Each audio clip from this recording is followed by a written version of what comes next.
Hey, it's Marthea Pitts, the MSW coach, and I am going live. Hopefully, you can hear me. I wanted to so badly to use my earbuds. However, I don't have my tripod, so I had to prop y'all up here. But I want to talk about the fact that many of the social workers, hey, as you're coming in the room, I want to talk about the fact that many of the social workers I've met in the last 2 weeks are phenomenal at what they do. However, they are severely they don't realize how great they are at the things they do and how much they would thrive outside of their current case management job.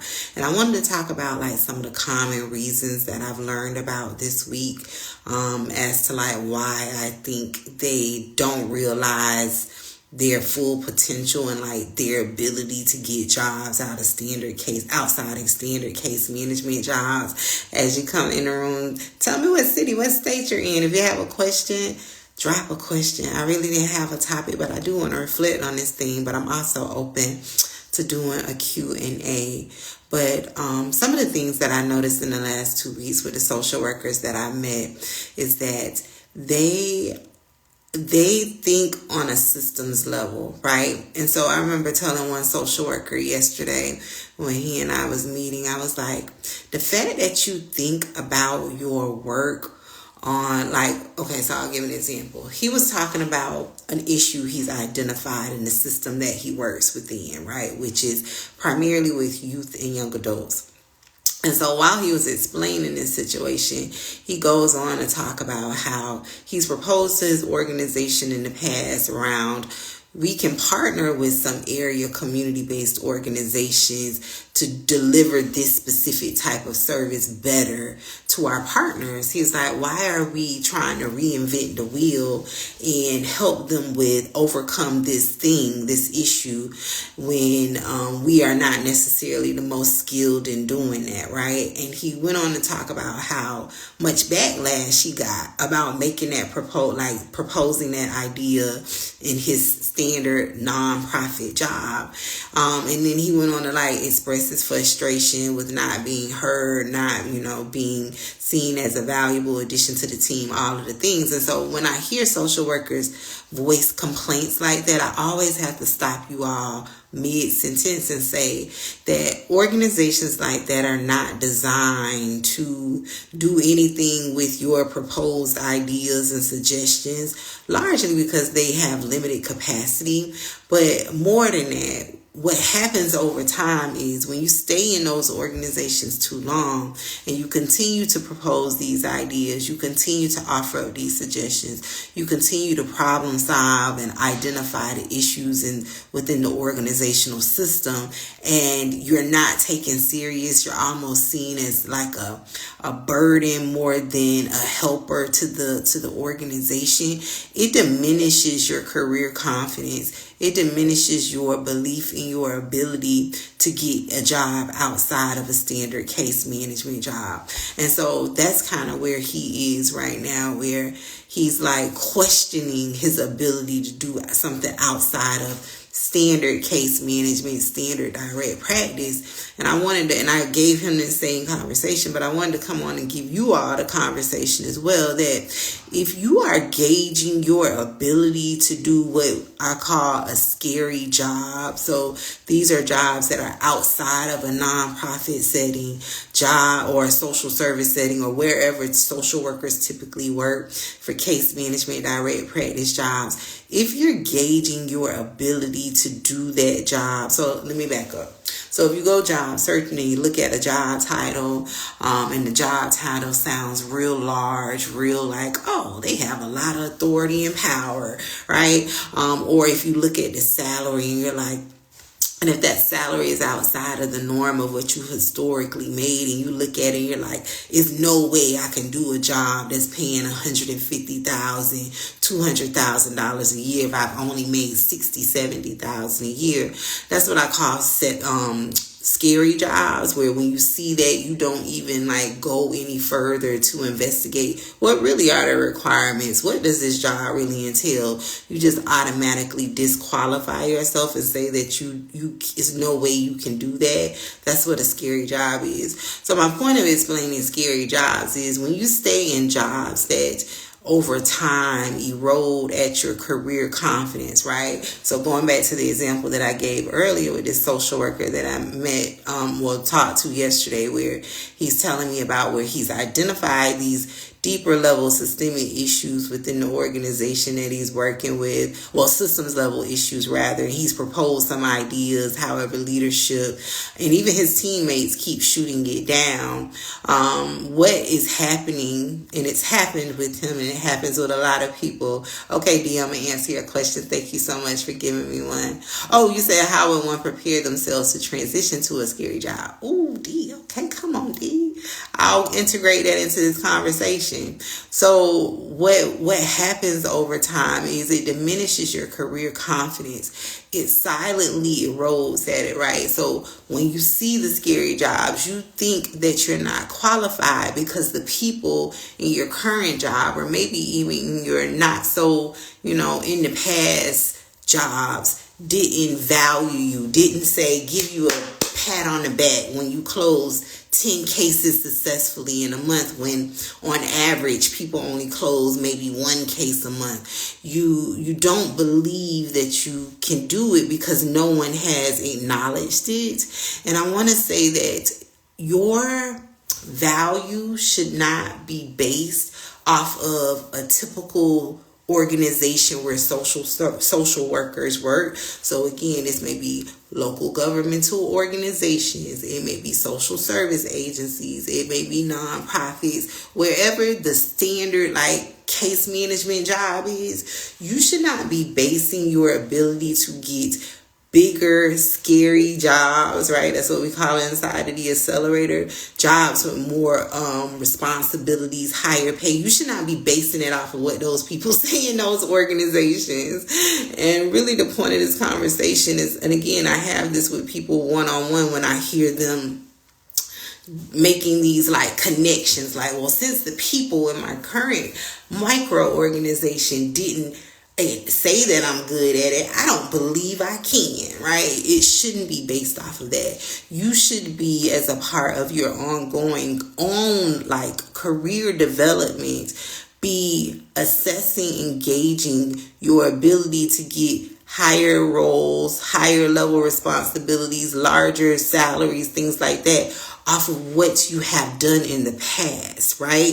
And that doesn't come from someone's assessment or like own evaluation of you. That comes from your assessment and evaluation of your work, right? And so how you do that is you look at your past data, right? So you look at things like, what are the outcomes you've achieved? What are the large projects or roles you've been a part of? I always say that case management jobs really truly are a gold mine for getting macro jobs, like higher level roles and responsibilities, because in those positions, because they're trying to run you in the ground and make you do everything under the sun, you have an opportunity to really strategically curate and get the experience that you need for the job that you want, right? So when your supervisor doesn't want to run those reports for the monthly submission and they tell you to do it at the last minute, those are things that you should be putting on your resume.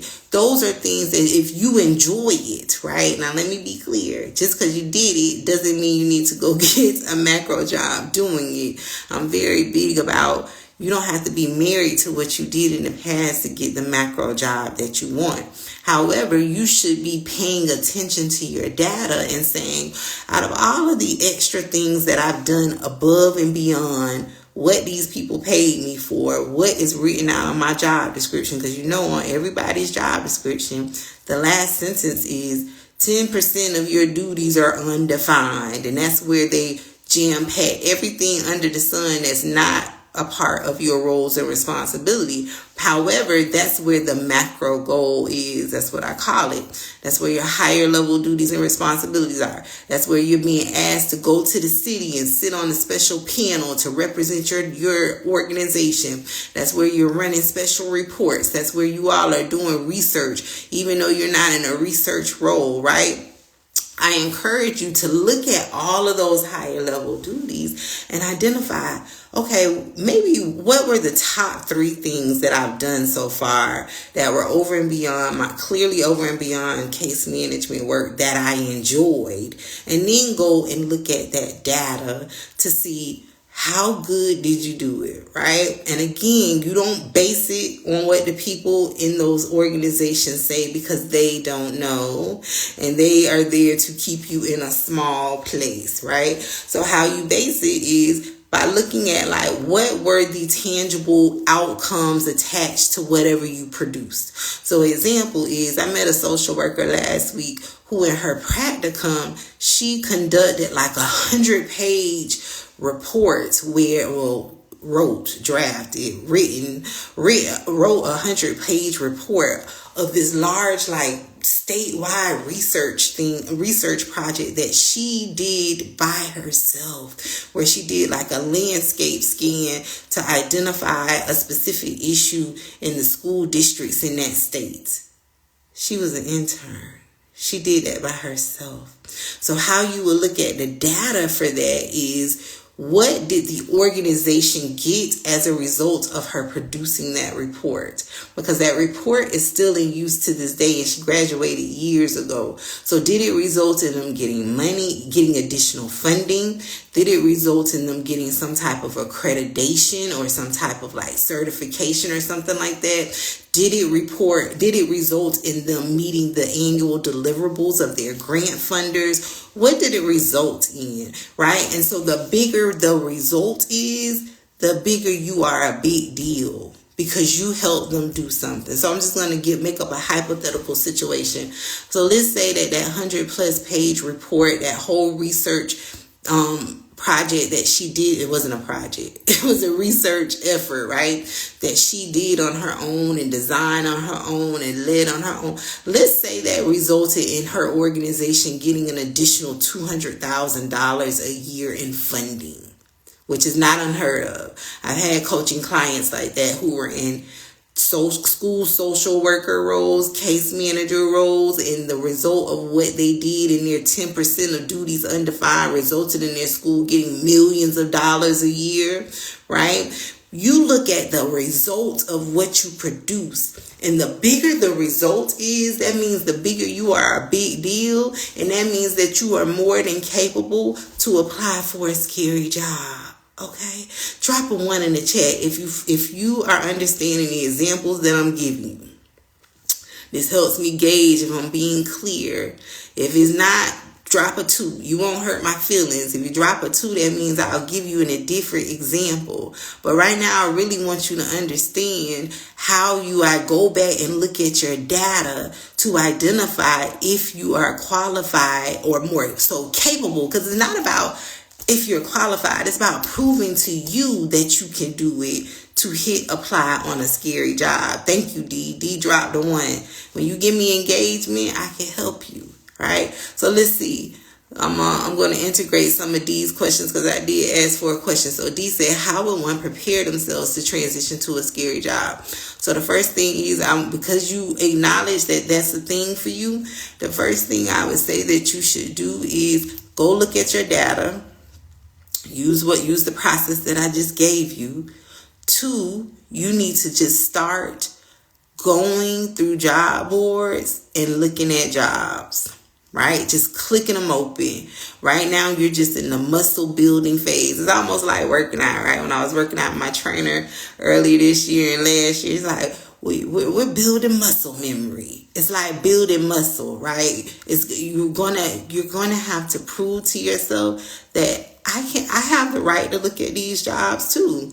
And when you're looking at the jobs, you really want to sit with them And when I say sit with them, you don't want to just scroll down to the bottom and say, does it say 3 years of case management? Does it say clinical licensure, MSW degree, social worker? That's not what you're doing. You want to look through the job and really see, like, is there something in there that excites you? Right? So build the muscle. Get okay with opening those jobs. It's almost like the equivalent of when you enter a room, you want to walk in like you belong there. It's the same way with jobs, right? Just because you see something that say director, or I'm just making these titles up because these are not, like, doesn't always translate to a macro job. The role of a director that's typically in a case management micro organization. But maybe you see something that says director. Click it open. Click it open and read it. The third thing I would say you should do to prepare yourself is you really should be working on your confidence, right? And so confidence increases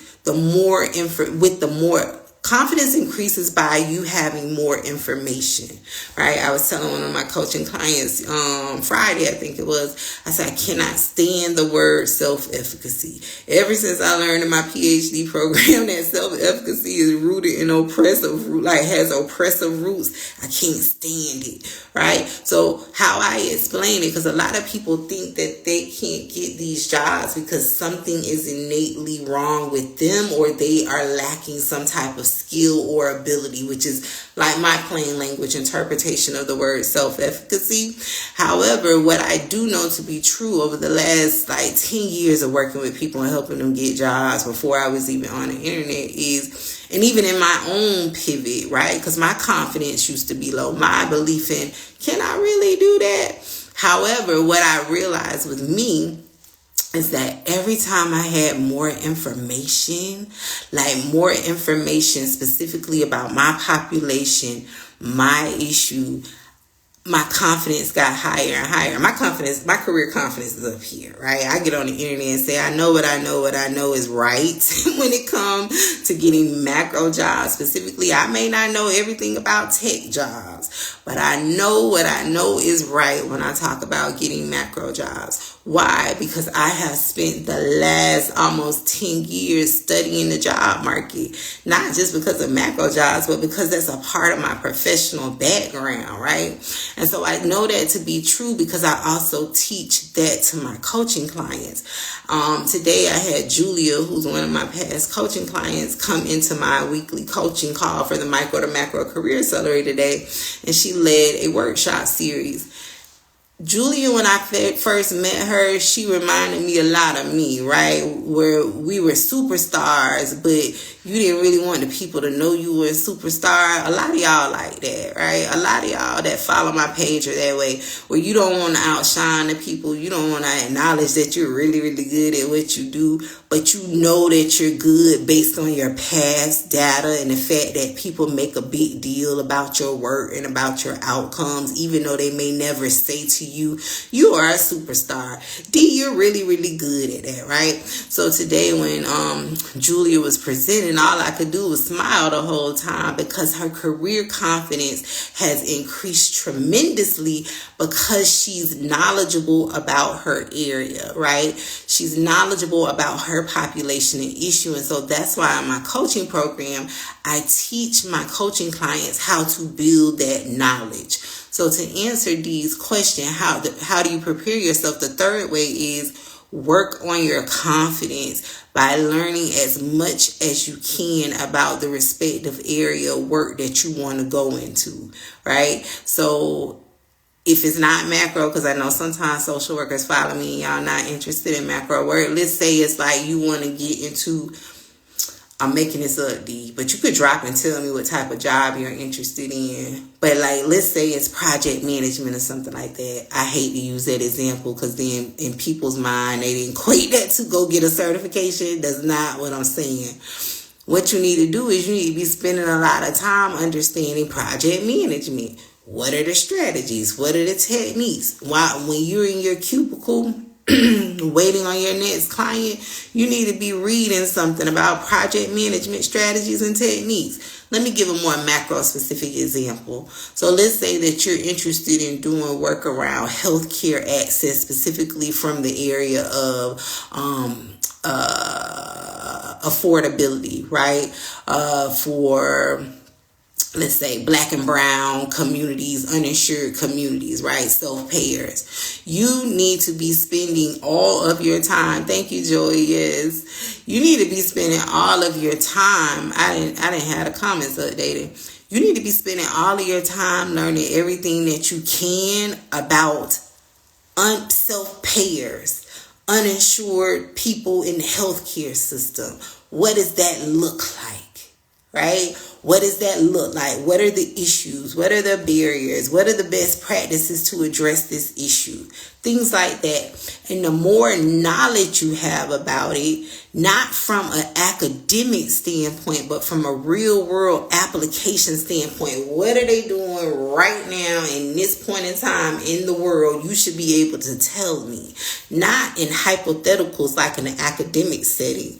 And so the more information you have like that, the more your confidence increase. And then the more, like, when you see a job that comes up for like I'm making this up, even though none of my people end up going into policy, because there's many other areas of macro work, you would hit apply on a policy job for self-payers in the healthcare system that's paying $150,000, because you know everything there is to know. You've been studying it for the last 2 years, last 6 months, last 8 months, right? So that's how you prepare yourself to apply for scary jobs. Is one, you need to look at your data and prove to your nervous system that you can do it and you have done it in the past. Because a lot of y'all are running off of what the people telling y'all. And they will tell you lies. They will not acknowledge your greatness because they don't want you to realize it, because they want you to stay in those jobs because they are hard to fill, right? So one, look at your actual data. What was the result of your outcome? What was the result of what you did? What did it result in? How big of a deal was it? The bigger I'm saying it that way so you can understand it. The bigger the deal you are. So for me, when I was a workforce development career counselor, I was getting job placements all the time. I'll never forget, my very first job placement was a gentleman who had been laid off from state government. Right? He came in, he was like, I've been unemployed for a long time. And I was like, oh, okay. And then I said, well, what did you do? Right? So he started telling me about his background and how he had worked in leadership, in state government, and how he was more on the finance side of the operation and all of the things. And I was like, I just saw a job today that's looking for like the equivalent of a CFO, but it wasn't really a CFO. It was more like a data analytics person or something like that. I said, I think you qualify just listening to what you're saying, right? The man got hired literally within a week, and he was making the most money he ever made in his career. He was making like $100,000 plus a year, which is real hard in the city where I moved from, because it's a very rural town, right? And so that was the first sign that I was like, I might be good at this job matching thing, right? Like, I can listen to what someone has done and tell you what type of job you would qualify. And so the man got the job. And then from there, I was helping people get jobs left and right. Again, I didn't realize the magnitude of what I was doing. I didn't really pay attention to the fact, like, oh, Marthea, they're talking about you in the regional. The CEO was asking about you in a regional meeting, and they were giving you kudos about your work. I still didn't really realize it until after I was out of that job. And I realized that how they got paid was based off of job placements and how much people like were getting paid in their jobs. So I'm going to break that down. So like the bigger someone's salary for the job placement that they got, the more pay, like the more like credit my department, my organization got. So I was helping people get jobs from the full range, blue collar workers, degree workers, professional workers. And I was like, no wonder they was making such a big deal, because also in that city it's hard to get jobs, right? So once I realized that, I was like, no wonder y'all gave me 2 statewide awards and a national award. I was a big deal because I was bringing in some huge outcomes for the organization. And also what was tied to the job placements is the more job placements a region get in the state, the better they are seen when it comes to data as being like a region that does really good job placements. So I was helping drive the outcomes, right? Of course, with other people on my team, but I'm just talking about me. So you look at your data. What was the result of what you did? What did it get them? Then also, too, you need to start getting used to just clicking on some jobs. Nothing off limits, right? A lot of y'all go into the job search saying, what can I do with my MSW degree? And that's not the question you ask. The question you ask yourself is, what do I want to do? Right? Because you can do anything with your MSW degree. I always say with the exception of, like, of course, being a medical doctor or some type of skilled professional like that, classically trained professional like that. But you can go wherever you want to with your degree. So the question should not be what can I do? The question is, what do you want to do? And again, that goes back to step one. Look at all of the tasks and duties that you've had in your jobs. Out of all of them, what were maybe the top 1 to 3 things that you liked, right? And start doing your work from there. Inside of the Micro to Macro Career Accelerator, I have guided frameworks and strategies and techniques, but I'm giving y'all something right now that you could walk away and do tomorrow. That was really why I went live tonight, because tomorrow, if you go to work and the office gonna be slim, you know how it is during the holidays and a lot of people are gone. This is the time you need to be in your office, in your cubicle, doing your game plan to get you a job at the top of the year. So you go look at your data. You go start clicking around on some jobs on your phone, right? And then the third thing that you do is you need to be working on your confidence, right? You need to be creating some type of plan of action to learn all you can about the thing that you say you want to do. And do not default to, I need to go back to school. I need to get a certification. No, that's not what you need. You have enough. You just need to know about what are they doing in real time out in the world, not in a textbook, regarding your issue, right? And the more information you have, the more your confidence will increase. D said, I will be starting my MSW in February. I'm coming out of an automotive plant, so this landscape is new, but I have a true passion for this field. Okay, congratulations, D. Welcome to the field. Welcome to the field. I love that. Oh, and you said LCS, maybe hospice. Okay. LCSW, maybe hospice. All right. So for LCSW, that means you like did all of your clinical. I'm not clinical. I'm not clinical. I've never been clinical. I don't know anything about the thing. However, I would say that you should not be feeling not confident. You should be energized to hit apply on a job that's requiring clinical licensure, because you're getting it, right? You're going your way working there. And maybe a little hesitation on your part, but I would just say continue to study your stuff, right? Don't y'all gotta take an exam or something. Continue to study your exam materials and you're gonna do good. I want you all to really go into 2025 carrying the energy like y'all the professionals. You the professional. Carry that energy. Right? Carry that energy. But I'm so excited to hear that you're going from working in an automotive plant. You went back to school. I love that for you. Betting on yourself. Get into a career. That's outstanding. That shows that you are willing to take risks. So I want you to take the same level of risk when you hit apply on these jobs. Okay? Oh, and G says she's 42. I love it, D. You can do it. You've done hard things before. But that's how I would say do that. Great question. Again, I'm not clinical, D, but I have worked with universal career seekers, people in other industries and stuff. But I really just want you to, I would say, just learn all you can about your population, which would be the hospice population. No job should be off limits. Don't limit your job search only to jobs that say social worker, hospice in it. Click open everything. See what the people talking about. Okay, see what they're talking about. It may be an opportunity for you to go back into the corporate setting since that's where you were before, but now do it from a what do they call it, employee wellness standpoint, if that's what you're interested in since you're clinical. But nothing should be off limits. That's another thing, and I'm gonna leave it here at this because I need to go get my steps in. I was talking to my grandma and I stopped here, but another thing I would say is that you need to most definitely, I kind of lost my dog trying to be funny, and plus there's people behind me moving around, but you most definitely should be open to applying to anything. Oh, nothing should be off limits, right? That's another thing that I see with a lot of social workers is that you all limit yourself to case management jobs. And I was guilty of this when I graduated with my MSW degree. I thought that as a social worker, you had to start off in a case management job.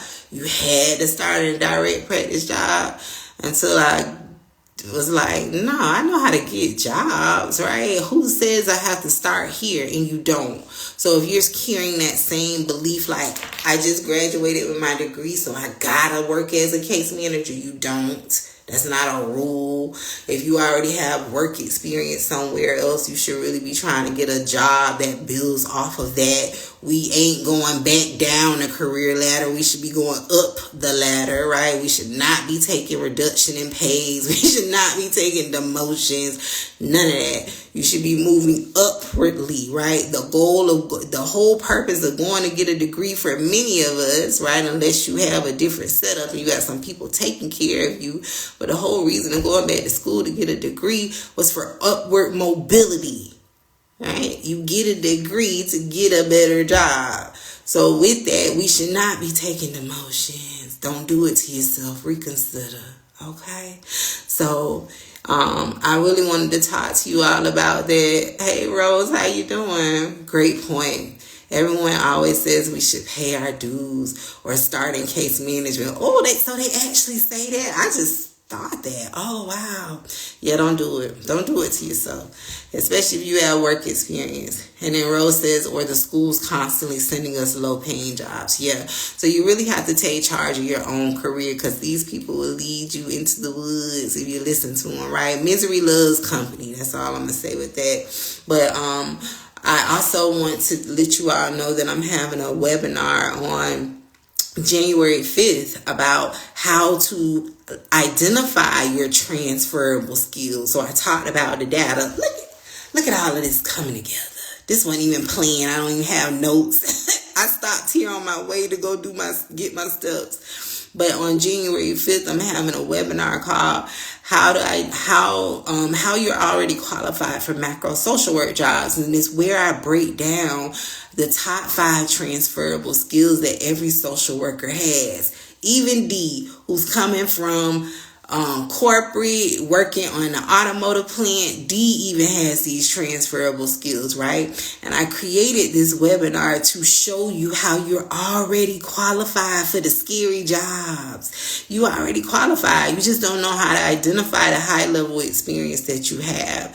And so the webinar is only $25. It's 2.5 hours with me. You walk away with tangible understanding. I have case studies. I have salaries to show you how much those transferable skills are worth in the actual job market. We're not running off of feelings over here. We're running off of facts. And so I really break down to you like what the skills are, how you got them. I show you how macro employers interpret those in macro settings, like how they translate that experience, and then how much they pay for the experience. And the webinar is only $25, and it really will set you up to have a great start to 2025. So let's read these comments. D said, yes, Rose. Oh, hey, Dr. Ray Goza. Golden nuggets of advice right here. Thank you so much for your support. Rose says, girl, they sent me just a little thing. Rose is in one of my current cohorts inside of the Micro to Macro Career Accelerator. Rose just graduated 2D. She just graduated with 2 masters, one in public health and one in and a master's in social work, and Rose is a superstar, honey. We gonna get her all the way to the White House and bub. But Rose says, girl, they sent me a role that would pay like $47,000 for an MSW experience and so much work. It was disheartening. Don't do it. And Dr. Ray Goza already knew what I was gonna say. He said, never lower yourself or your worth. Yes. Rose says, Marthea is the best. Oh, Rose, thank you. Very encouraging and helps you feel more confident in your skills and ability to get those scary jobs. We got it. Yes. And then D says to Rose, that is something that I loathe. I make $80,000 in a plant and I'm not taking low pay with a degree. Yes. Have your non-negotiables. And so they're congratulating Rose. I'm going to take a screenshot of Rose's comment. That was sweet. But yeah, I really want you all to, I want you to go look at your data. Go look at your data. Stop believing what the people tell you about you and let the factual information tell you, like, give you need to get to help you understand like what you're really, really good at. Because if you're waiting for that to come from like your leaders or your supervisors in a standard social service agency, anywhere where social workers work, community health centers, hospitals, anywhere where y'all work and you being overworked, they're not going to tell you that you are a superstar. They're not going to tell you that because they want you to stay there and they want you to stay small, right? And they want you to continue to make their organization look good, even though you are drowning every second, okay? So you really have to get proactive and go figure all of this out on your own. And I just gave you a process to do that. So I'm going to go to get my steps. All right. Happy Macro Career Plan. If you want to attend the webinar, the link is in the bio. It's only $25. Buy yourself a Christmas gift. Attend the webinar. You will walk away with tangible strategies and a clear understanding of how you're already qualified. And then I promise you it will help you. You're welcome, D. Bye, Rose. Happy Macro Career Planning.